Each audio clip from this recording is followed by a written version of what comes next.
Good afternoon. Thanks for joining us for the webinar on planning and leadership, and this is to do with 9001-2015 Equality Standard. My name is Jude, and I'm one of the assessors who mainly does quality as well as the other standards. So what we're going to be going through today is obviously the planning and leadership aspect, which we're aware has changed quite a lot. Certainly over the last 4 months, and just to remind you, if you haven't actually got the system in place yourselves at the moment, the purpose of the quality management system is to ensure consistency and conformance to the processes created, and the 9001 standard provides a logical process to achieve this, and our certification shows conformance to this international standard. So as we spoke about last time, significant aspect of 9001 is risk management, and it's mainly achieved through planning and implemented through leadership. So hopefully over the past 4 months you'll have discovered that it's a really useful tool for organising your business as it is. So the objectives of today's webinar is to look at the practical implementation, so how to plan for immediate legislation changes, little checklist to ensure that you've considered covering all bases, how to plan quality continuity, staff training and welfare plans, and ensuring your projects, your services and products continued, even if you've had to diversify those.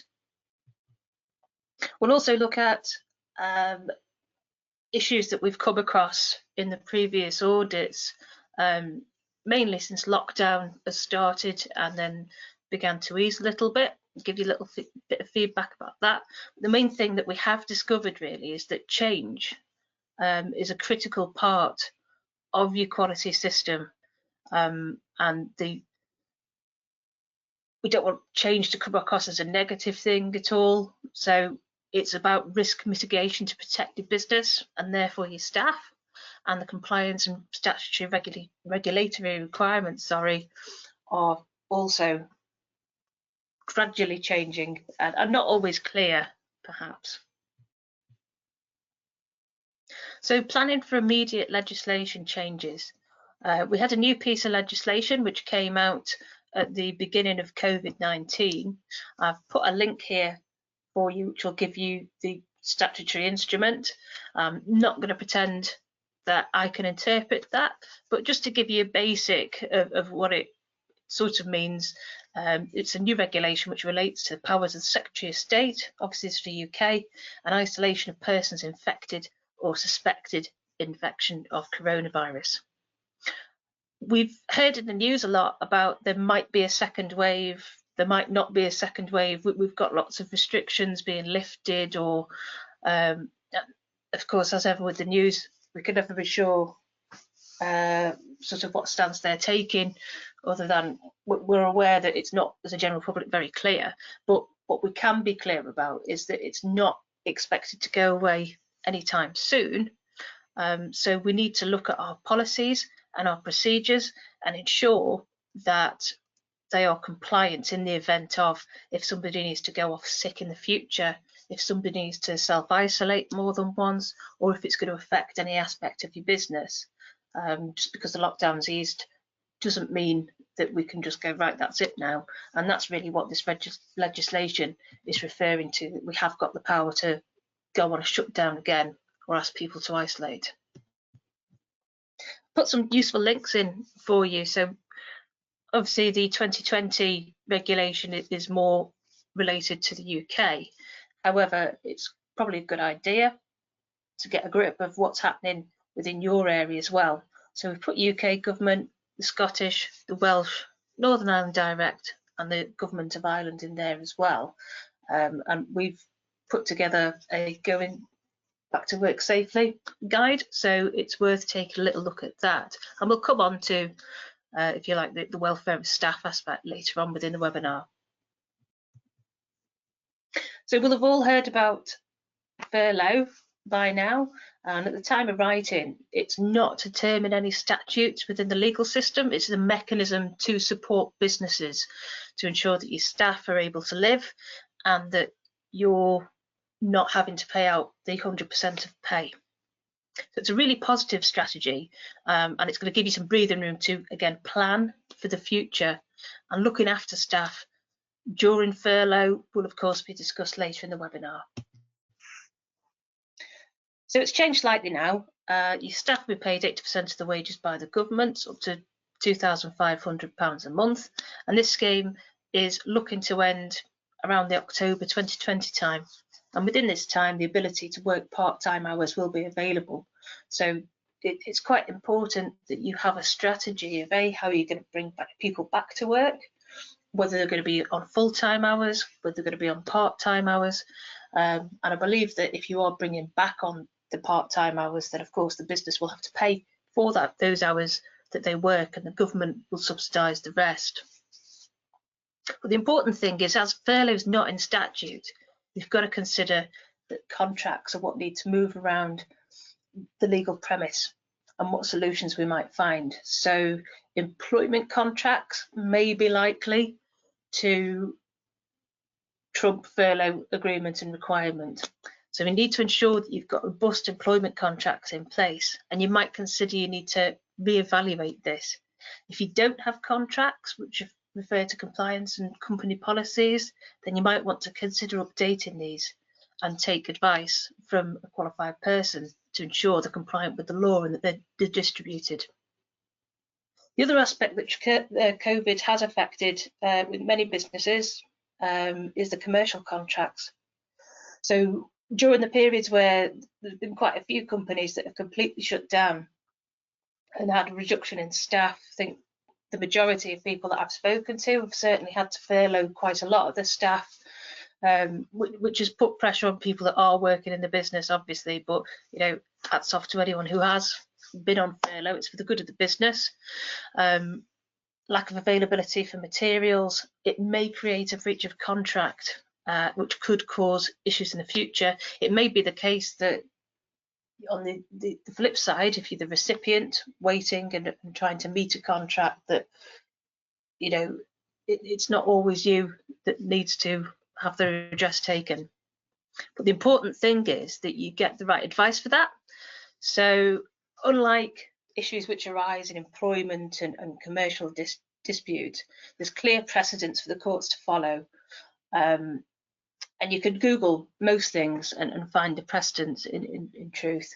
But the word unprecedented has become now synonymous with COVID-19, uncharted territories. And so it's best to consider who's actually providing the advice surrounding these situations, whether it's to manage the legalities or the finances of your company.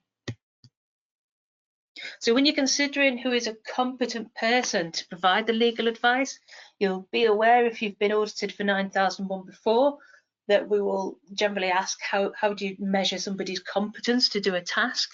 It doesn't exclude the professions for professional advice of legal and accounting. So it's advisable to consider, if you're not using a solicitor or a chartered accountant, if they've got the relevant competence and how they can evidence this to you.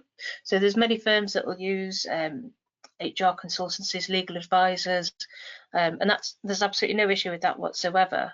But how can they evidence the competence around an unprecedented area such as this, that will give you confidence that if that advice is unclear or turns out to be incorrect, that you are able to take a redress? Have they got enough assurance to cover a dispute should that happen?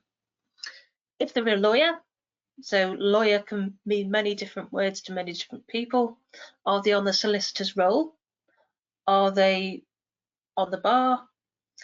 If you're an accountant, are you chartered? Does the firm you're using have the resources that should you need to take redress based on advice provided to you, and how are they accountable?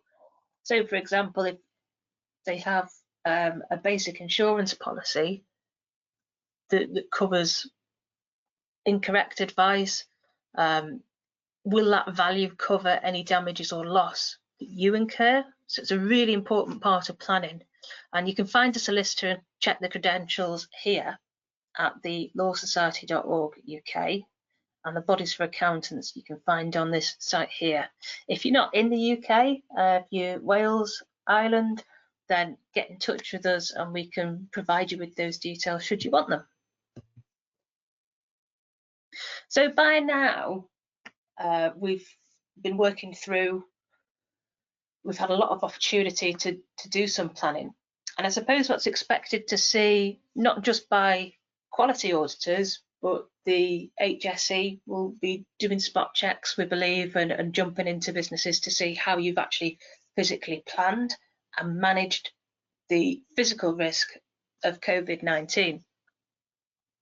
So there's a checklist here where we can look at the critical areas and where you can, to a point, evidence what you've done about them. Okay, so it might be a good idea if you create something similar yourself to this, and it's a logical process, in fairness, that goes through, and it helps you sort of focus what you've not started but you need to, what's actually underway at the moment, and what we've managed to complete. So the critical part to begin with is assigning responsibility for planning and preparedness to a senior executive and deputy. So being the leaders of the business, the responsibility is going to fall to you guys to ensure that you're able to maintain a safety within your staff, your customers, visitors, and you need an accountable person for that. The information on COVID-19 is fairly widespread now. Not all of it is consistent, and so therefore I think probably what most people have done is look to the government guidelines as a safety net. You know, we can only really go by what the government are telling us and go by their guidance, even if it changes regularly. And that's the importance of keeping up to date with this and ensuring that your plans are flexible enough to be able to move quickly, but also robust enough that it's not going to damage any products or services that you're offering. It's really important that we consult within the company and with workers and worker representatives. So the reason for that is not to go into the ISO standard speak as such, but communication as part of leadership is quite a big part of the standard, ensuring that people are aware, ensuring that you're communicating what people's roles are, what part of the system that they're going to play, and ensuring that people are making the system that you've put in place effective. And all of that has to start with communication. There's various ways of doing it, really. I've heard some people have emailed all of their staff, and that's the extent of the communication. Other people have done webinars, toolbox talks. Other people have put letters in with payslips because they know they're more likely to read that. And I suppose really what might be missing off this list perhaps is how do we ensure that that communication has been effective, that you've actually read these bulletins that we're putting out, and that we've actually had some feedback from staff to say, well, yes, we consent to work in that way, or no, actually, I'm not sure that we've considered the whole pie. It's important to consult with your suppliers, because of course if you're waiting on them, I think as we saw with the PPE situation, and we were expecting tons and tons and tons of the stuff, and we hadn't really spoken with suppliers, it created huge problems. So nobody's saying you know, that everybody needs to know the commercial ins and outs of everybody's business, but we do need to have an expectation. And if you're a supplier, then your supply chain is going to be more important again. We need to do an impact assessment on the business and have priority planning processes in place. And part of doing that is if you've developed a business continuity plan. I know a lot of people have a 5-year plan, a 3-year plan. It's more than likely that that has now changed, whether it's a case of you're now in profit, but behind the budget or the target that you actually thought you might be, whether you've got a reduction in staff base or skill base. There's many, many reasons that you should now revisit those plans and see what do we need to plan ahead for. And of course, budget's going to be quite a critical part of that. Testing the plan, in many respects, that's what's happening now. So whatever plans you've put in place for disasters and risks, it's quite possible that this is now being implemented. And it's a good time to assess whether that's actually worked and whether you're able to implement things better, further, and revisit for the future. So activities and employees and inputs required to maintain them is another fairly critical part of what you need to consider. So we spoke as one of the first slides that we don't know how many times people may need to self-isolate. We don't know if there's going to be a second wave. But what we can see from this first go is that the impact of employee absence, whether it's through furlough or through illness or self-isolation, is a critical part to plan for. So we need to start looking really around people's skill bases. Do we need to train more people in a certain area? Do we need to recruit? Do we need to multi-skill employees that we already have? And you might have actually found from this that there's actually people in your company that do a lot more than you thought that they did, which is a nice positive thing. And it might be the case that you need to upskill them for a progression through the company. So that's quite good. The market that you're in will be important. You need to do an assessment on those perhaps to consider the current customers that you've got. Are they going to still be your customers in 2 years? How is that industry doing? We know leisure is currently still shut down, but as of today, I believe many retail places are opening. There's plans for the pubs to be in place. Of course, if you supply to these industries or you're within these industries, it's critical to have that communication and see what is likely to happen in the future, or do you need to even think of producing an additional revenue stream? Business-related travel for the COVID-19, of course, is going to be difficult for a lot of people, particularly the auditing industry, funny enough.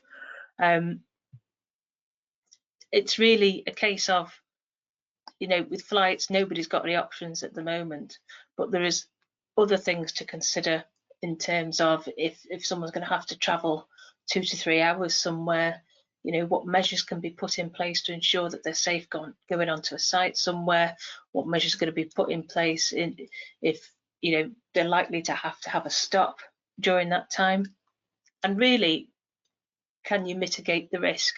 So it's entirely the company's decision, of course, but these are just good things to ensure, have we actually looked at this properly, sensibly, and are we mitigating the risk against the business?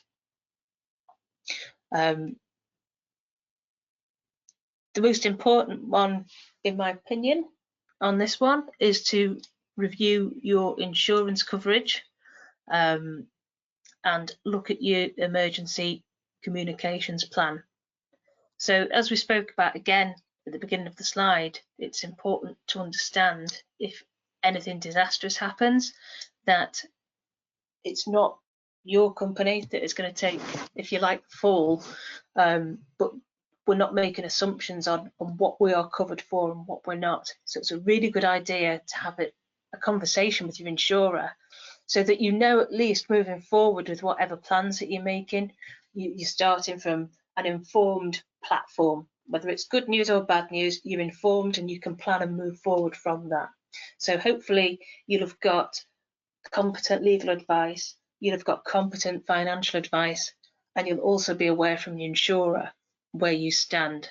And those 3 things, even with the best of planning, with staff and product and how you're going to distribute all of that and share it with everybody, if something goes wrong, that might not matter if you haven't got those 3 things covered. So I'm not going to read the whole checklist out for you. If you want a copy, then there's loads of examples on the internet, and of course you will get a copy of these slides as well. They're just little ideas really on how it would relate to your business and what you can do to show, not just us as I say, but if you have the health and safety executive visit you, what you have done to mitigate risk. So what have audits told us so far? Done quite a few of these now, all remote, of course, and there's been a few surprising results is the wrong word, a few surprising conversations perhaps. So there's two elements of risk where 9001 are relevant. So there's the risk to the people, which is a health and safety issue, but with the interested parties and adhering to statutory and regulatory requirements, that does also come under 9001, because it also feeds into the business risk and the strategy as well. So unfortunately, one of the strangest situations really in that if you could have an entire workforce go off sick if it's not managed correctly, and that will of course feed into your business strategy. So what I've found personally is that businesses are taking COVID-19 into account, but they can't always evidence it to myself whilst on an audit. So many of you might have a risk register. Often when we do an audit, we'll say, so have you considered risk? The obvious answer is yes, of course we have, and we talk about it every day and we deal with it every day. The risk has now slightly changed, and so we'll have wonderful risk registers, and they've got every disaster you could possibly think of and every commercial and financial again disaster, and how we're going to mitigate it and what we're going to do about it. And we're in the midst of a pandemic, and that hasn't made it onto the risk register. So of course you can understand why that can generate a finding, whether it's a minor or a major non-conformance, depending on what other things they've done to show that they are managing the risk. So what we would maybe expect to see is if you've provided a risk assessment and you have a risk register, that is updated.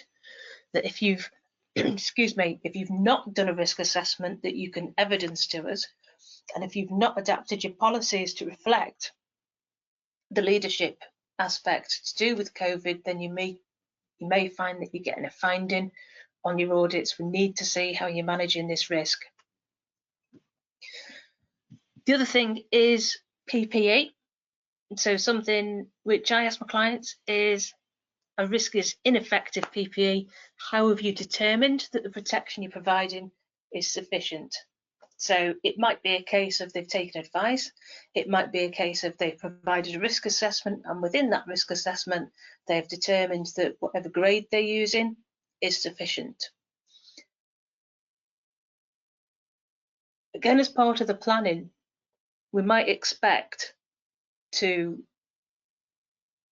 see a little bit more evidence of that. So for example, if you say, you know, a bog standard dust mask or a bog standard face mask and some latex gloves that people will wear all day, or maybe only change at lunchtime or what have you, and a plastic apron, you know, we want to see, well, how have you determined? What research have you done? It's quite an important part of planning. Again, going back to, if your staff become sick, your business strategy's gone through the roof anyway. We want to know, have you planned for a second wave? So there's been many mitigating factors which are going on in the news and around the world, which have sort of seen a social distancing breakdown, so to speak, and lots of groups of people. So the predicted second wave for October, it's possible, who knows, that we could have one well before that. So what's your contingency? How are you going to show it to us? So you don't need to show us you know, the most deepest, darkest commercial strategies that you have, but a basic, sometimes even a flow chart. It's probably not reasonable to say that a 5-year business continuity plan written at this point is going to be relevant in 12 months. So it might be the case you don't want to not waste your time, but put so much effort into that. Obviously, we need to forecast and we need to work out where we can get our checks and balances. But in the event of requiring that contingency, you may have a strategy that you can share with us. You may be able to share with us, well, we did a risk assessment on the first wave. Every measure that we put in place worked, so we're going to do the same again because we were able to fully operate, and we were able to get everything out that we need to. And that's fine, just show us. On that, if COVID has in no way affected your business and there is no change required, we'll ask you to show us that as well. So how have we evaluated? Have you done an impact assessment? How did you determine to start with that the risk was excluded from your business? How have you communicated to your teams any changes, and importantly, got confirmation that they've understood?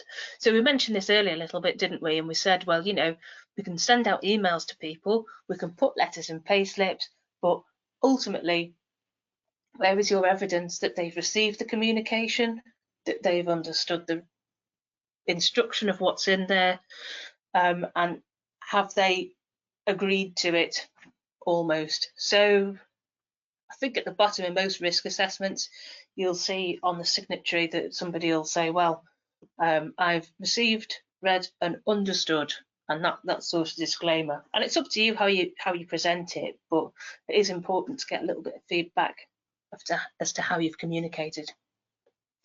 Big one is, are your objectives still relevant? So a big thing that I've noticed is that objectives haven't changed. So whether it's to do with we're going to increase turnover by 5%, or we're going to reduce non-conformances by 3%, or we're going to maintain ISO certification to 9001, whatever those objectives have been during the past 3-4 months, the figures are likely to have required to change. Some businesses have boomed, and so therefore to say they're maybe going to increase turnover by 5% is totally irrelevant now because they've already achieved it. So what is your next objective? It's not the case that we should wait 12 months to review objectives. So when you do your management review and you've got your leadership and your team together, your senior team together, and we're saying, what have we learned from the year? What we're going to evaluate? Have we achieved objectives? How have we achieved them? And what do we need to set for next year? If the objectives weren't working in the first quarter and they were going disastrously, we've wasted another 3 quarters to determine that. So it's an important conversation to have and work out, is it relevant? If they're not, it's perfectly acceptable to say we've reviewed our objectives because COVID-19 hit and you know, we've revised them. It's no problem. In fact, what it shows us is you're discussing it and you are planning effectively. So if we have a look at how to plan quality continuity, the best time and most productive to perform an internal audit.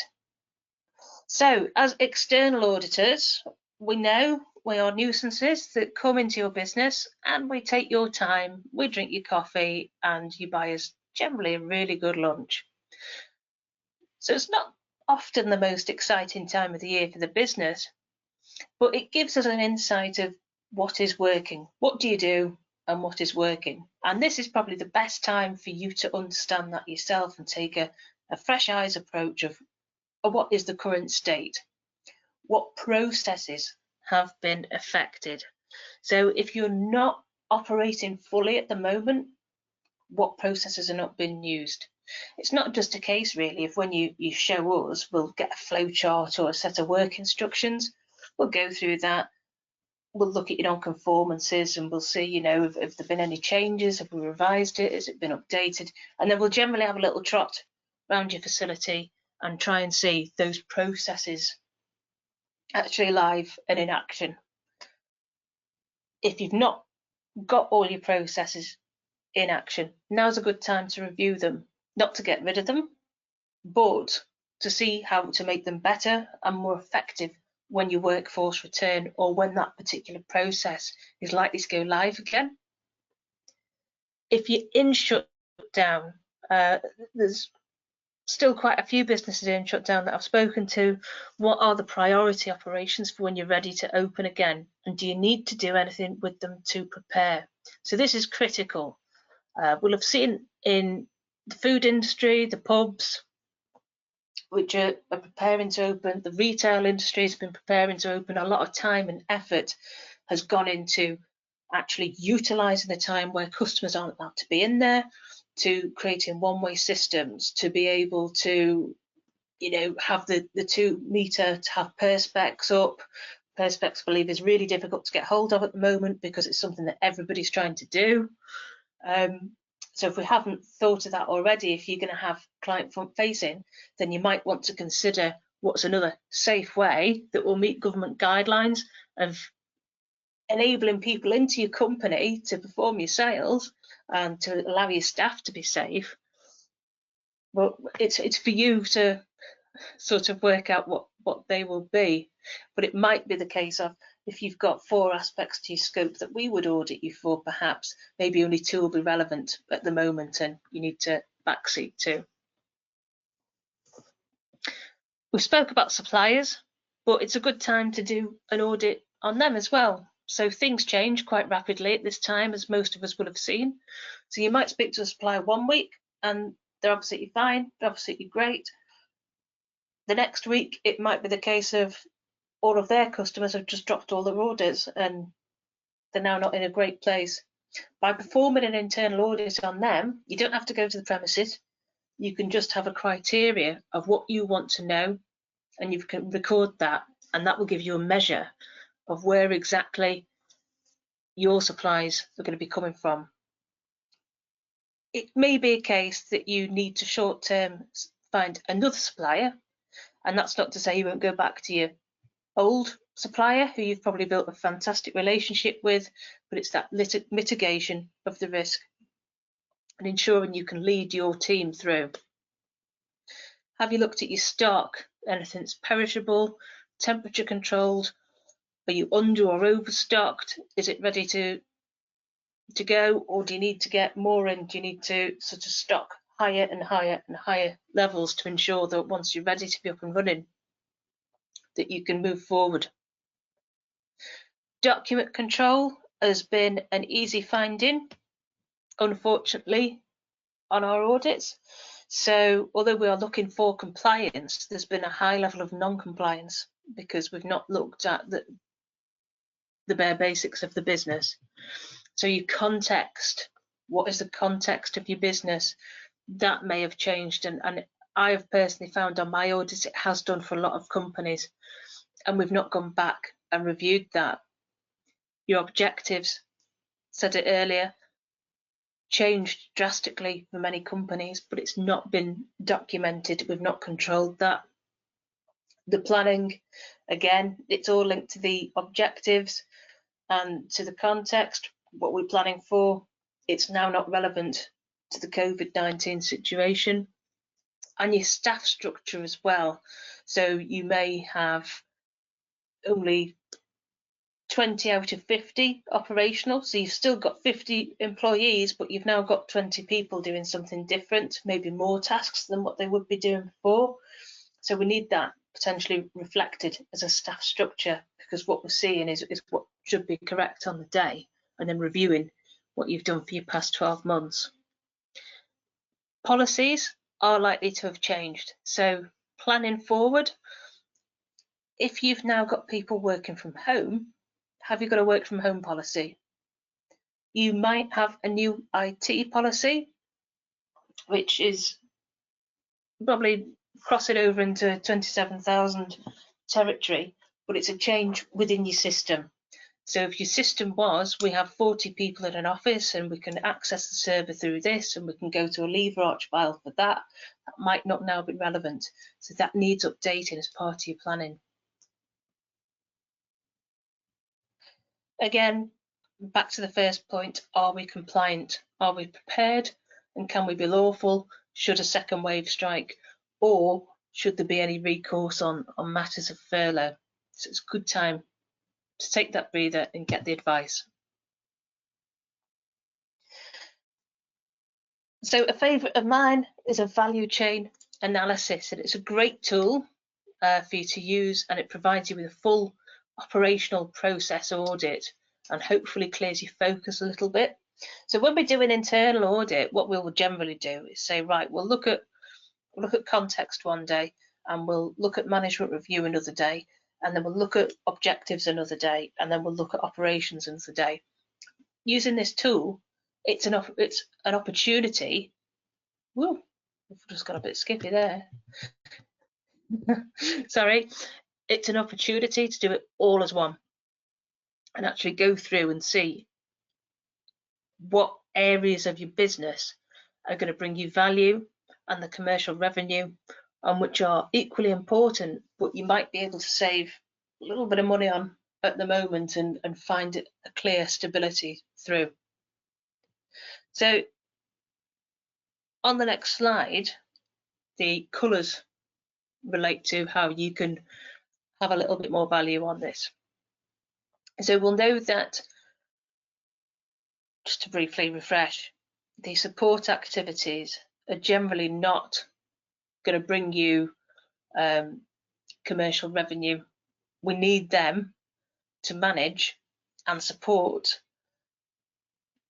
the inputs and outputs, which will actually produce your product, distribute your product, and ensure that you have something to create in order to get paid. So once you've done your process audit, it might be an idea to set up a model such as this, so you can actually look at, is it valuable? Is what we do rare? Can somebody easily imitate it?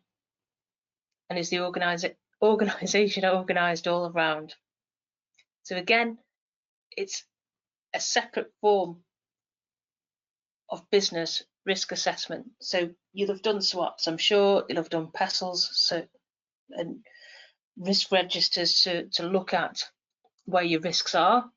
But this will hopefully bring a better way of discovering an opportunity at the same time.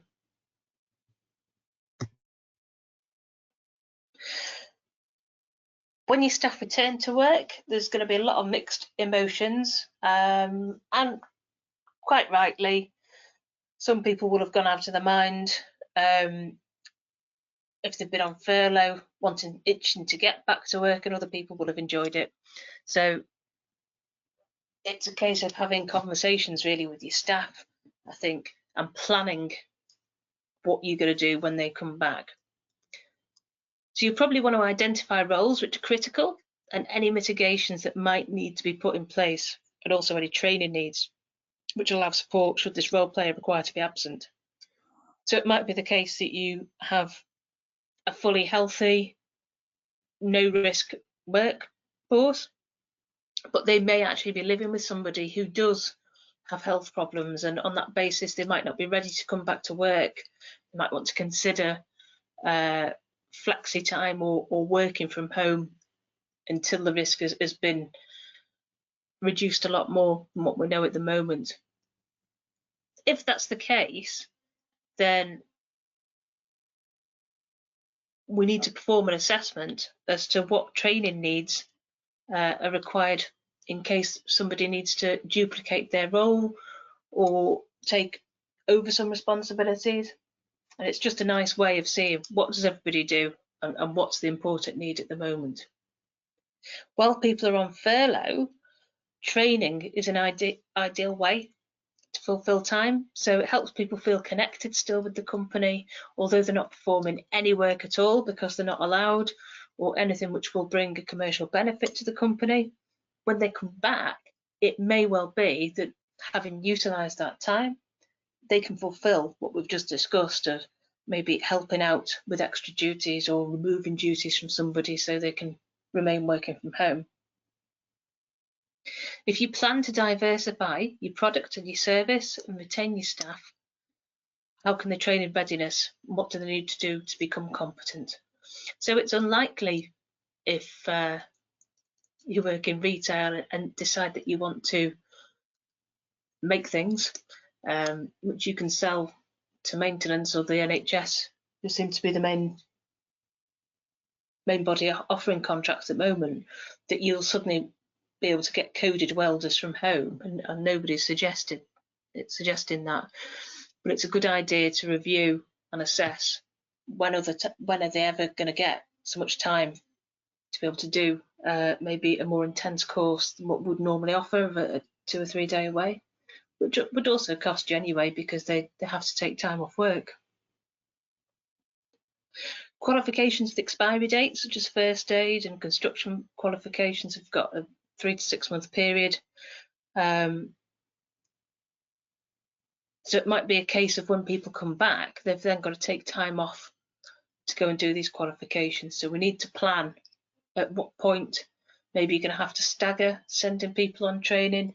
You might have to wait for a few people. It depends what industry they're in. Does everybody need the level of qualifications that have got expiry dates? So if it's not a job they would often do, can somebody else do it? But it's good to be able to show that you've planned how you've assessed these matters within your company. You might have identified that some roles will be less busy and the cost of training externally might not be viable. So buddy system seems to be quite effective within a few businesses that I've spoken to, so that people can become multi-skilled internally, and it's going to mitigate the risk of absence as well, and hopefully ensure that your workforce is quite resilient should absences be felt. Have you provided staff support during furlough? So what a lot of people have been doing is weekly quizzes, catch-ups, book clubs, film clubs. Virtual pub seems to be very popular. Have you considered mental health support for now and on return for when people are back into the office or back into the work environment? Because for a lot of people it is going to be fairly difficult. And it's different, isn't it? Nobody ever expected to have to be off work, paid to not come into work. It's strange. Do you have the ability to provide the option of work from home days for people now you've probably tested remote working?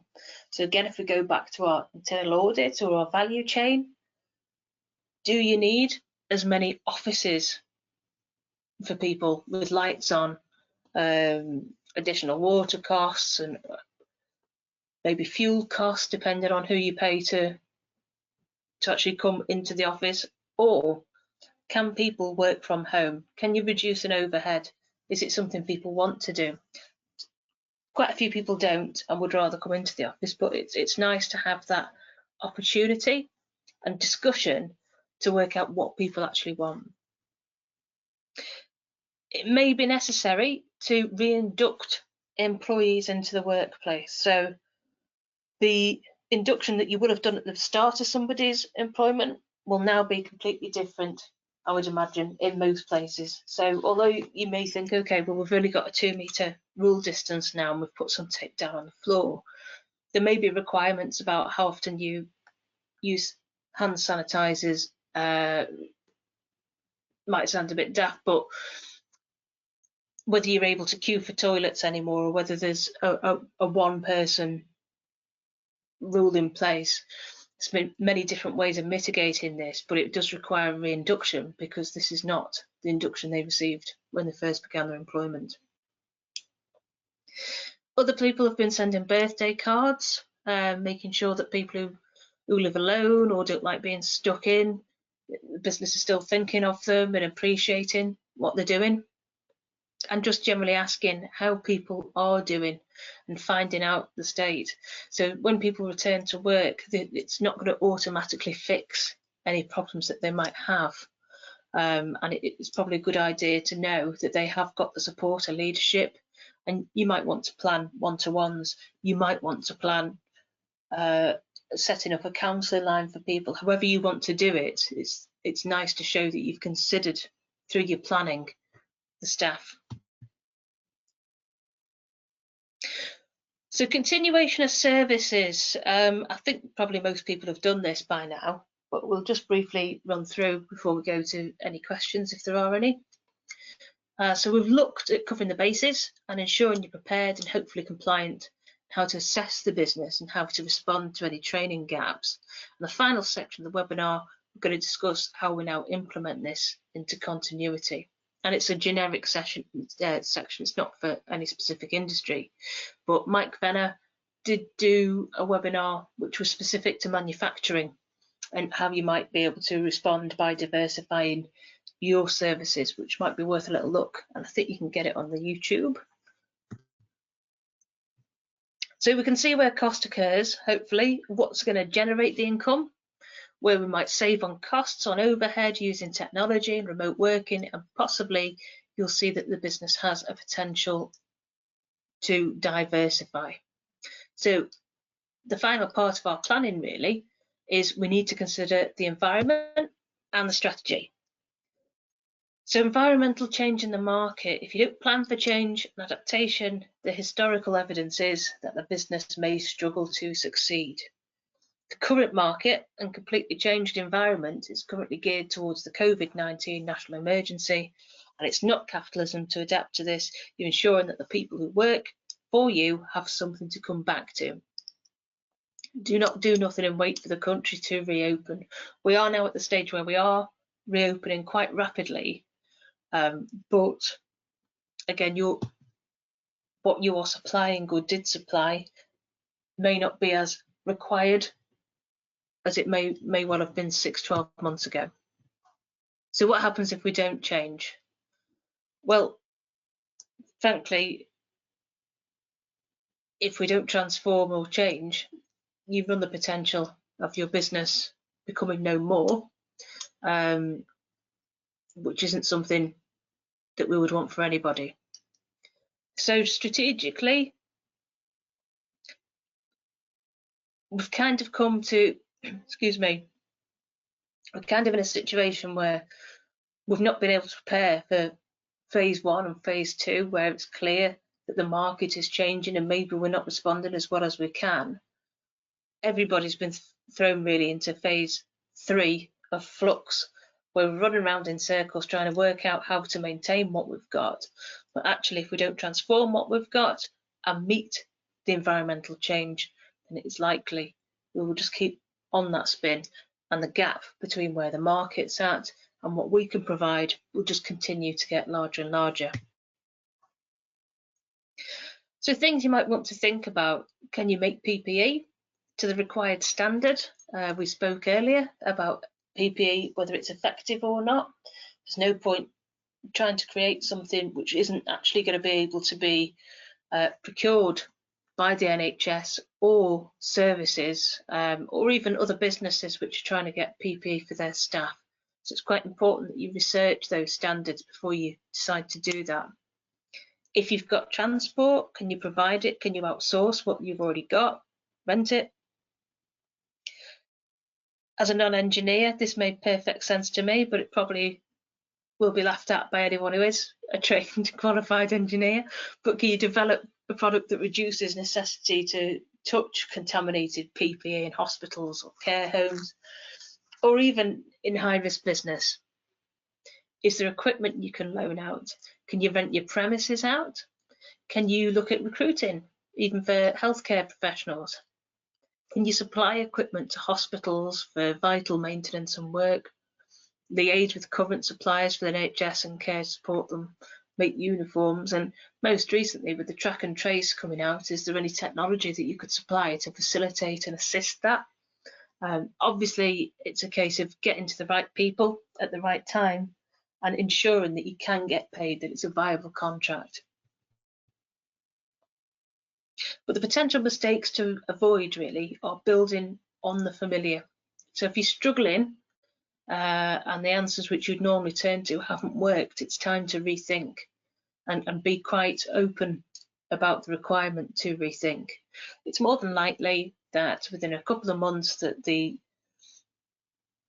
world will have moved back to normal near enough, and the orders that you had that have been put on hold will now be coming through, and life begins again. But it's important, if that's not happening, that you have that clarity to think, right, we need to do something different now. Core rigidities. Processes become rigid over the time.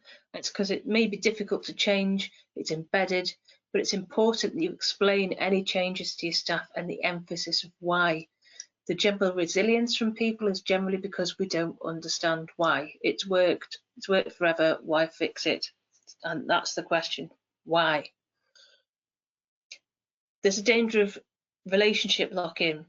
So long-standing, excellent relationships with customers, they're fantastic, but this might restrict your ability to change and enter new markets by using new suppliers or gaining new customers.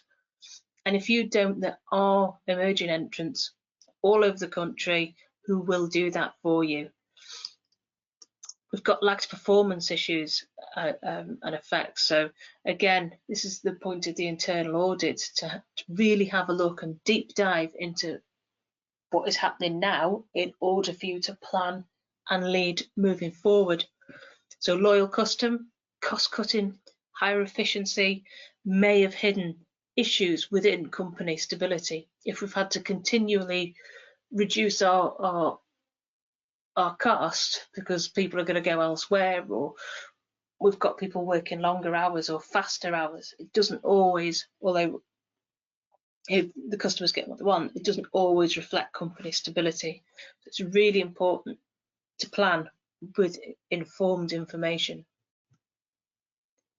So the conclusion, what we've discussed has been business strategy for planning and leadership.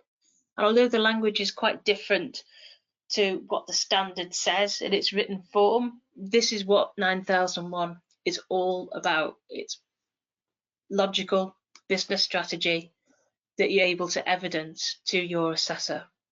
So we've looked at planning to address risks and opportunities. Never before has it been so relevant, and it's a great time to have that time to reflect and see what can we do better and how are we going to get there.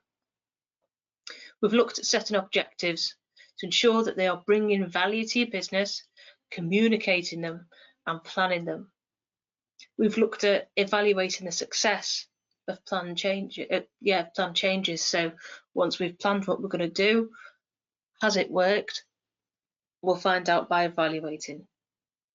We've looked at accountability. So you as business leaders, you are accountable for the system and for the business.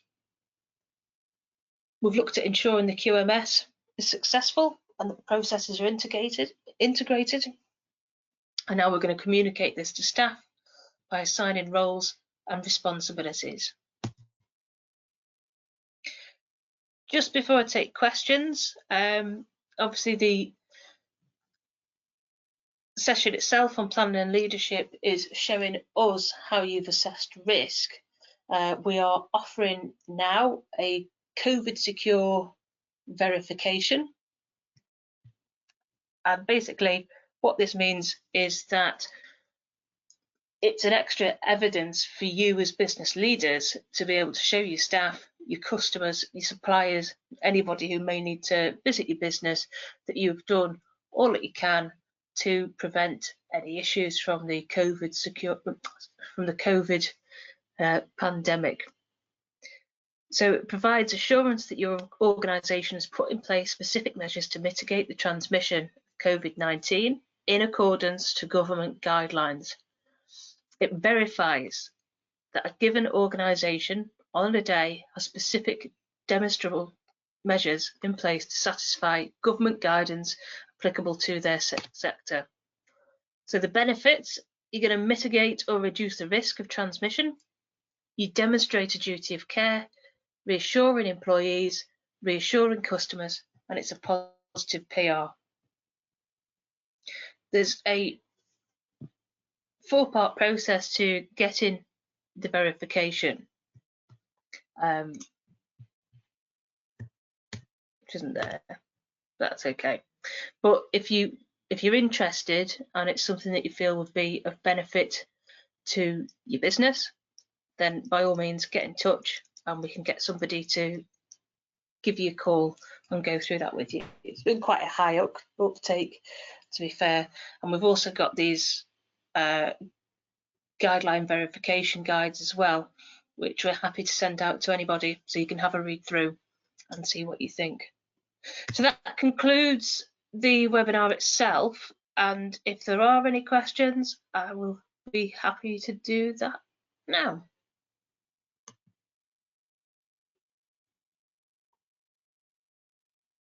And we have got a few. Okay.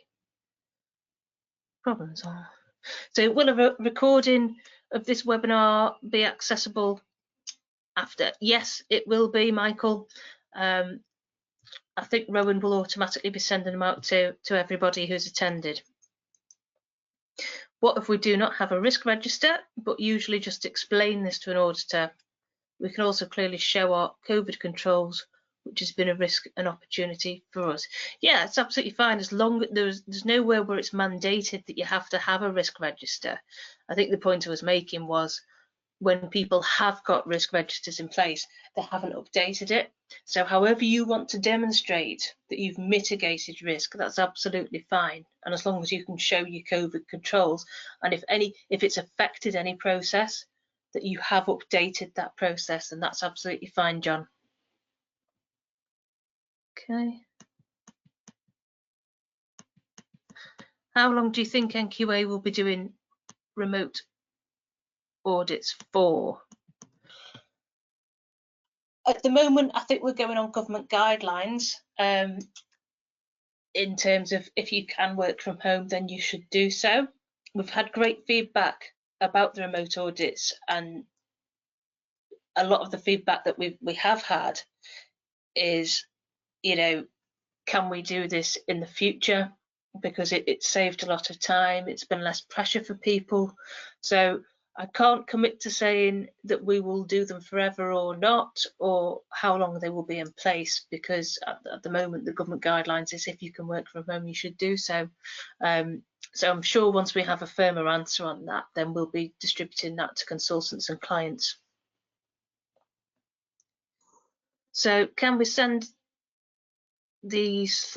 send slides and also guideline verification overview? Yes, that will be sent within the with the video to this webinar, John. Do we have a sample COVID-19 risk policy? I don't believe that we do. I might be wrong, but I haven't seen one. I think it's possibly best, Karen, if you do a bit of research on that, possibly through Google. I'm not aware that we're actually sending anything out, but if I can check that for you and get a confirmed answer, then I'll come back to you. Does this pertain to the USA also? So it's an international standard, Cindy, so the USA are working on the same 9001 standard. So yes, it is pertinent to anywhere where there is certification for 9001. Okay, Lindsay, your business has been operating throughout pandemic. However, majority of staff have been working from home with a skeleton staff of customers in the building. How do we perform internal audits of our own process? Okay, so in order to perform the internal audit, there's many different ways you can do it. You can request information from the people currently using the service. So when I look at internal audits, I will look to see what information you've dealt. The simple fact is, if that process isn't working at the moment, or there is no way of getting information, then you can't perform that internal audit. What we're looking for as assessors, as the internal audit part of the assessment as such, is that you've made the effort and done everything to mitigate the risk. But in terms of doing the internal audit as a value chain process that we've spoken about within this webinar, then it's really within the leadership to have the access to all of that information. If that hasn't answered your question, come back to me. But hopefully that's okay. And then Kim has said, how much would the COVID assessment be roughly? I'm not sure if it depends on the size of your organisation, but I think the best thing to do is if you speak to one of our sales advisors, they'll be able to provide you with a quote. So if you'd like, I'll get somebody to give you a call if you want to email me your details.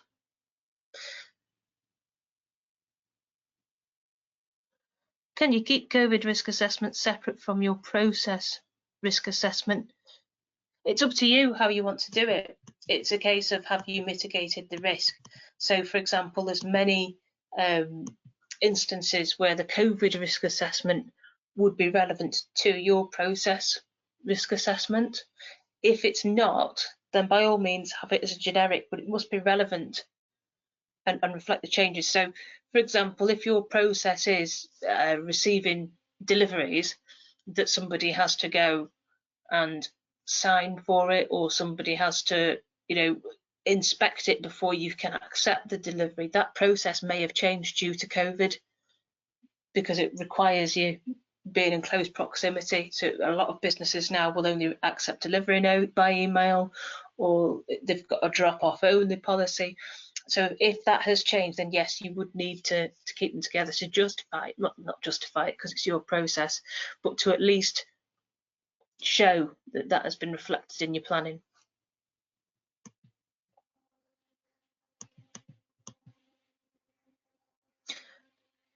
Okay, I think that's the end of the questions. Thanks ever so much for joining us. If you've got any questions or issues, then please feel free to email myself or get in touch through the usual channels at NQA. And if you're wanting to discuss the COVID verification further, by all means, get in touch with sales and they will be providing the accurate, correct and up-to-date details on that, and also able to provide you with an accurate quote. Thanks very much. Speak soon.